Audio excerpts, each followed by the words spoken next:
আজি কেবিনেটত আৰু এটা সিদ্ধান্ত লোৱা হ'ল চাহ বাগিচাৰ মাটিৰ আবলটনৰ প্ৰপত্ৰসমূহ আমি 9 তাৰিখে দিনৰ 2 বজাত বিতৰণ কৰিম। কিন্তু বহুত চাহ বাগিচা নগৰ অঞ্চলত পৰে।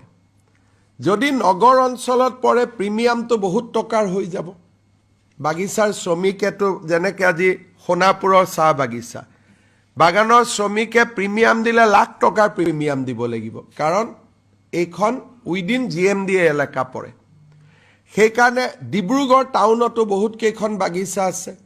যদি টাউনৰ মাটিৰ প্ৰিমিয়াম হয় তেতিয়াহ'লে তেওঁলোকে মাটিৰ প্ৰিমিয়াম দিব নোৱাৰিব।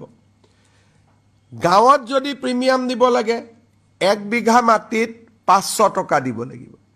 বাগানৰ শ্ৰমিকে হয়তো 500 টকাও দিব নোৱাৰিব। আমি তেওঁলোকক কৈছোঁ যে 5 বছৰৰ ভিতৰত 500 টকা দিলেই হ'ব।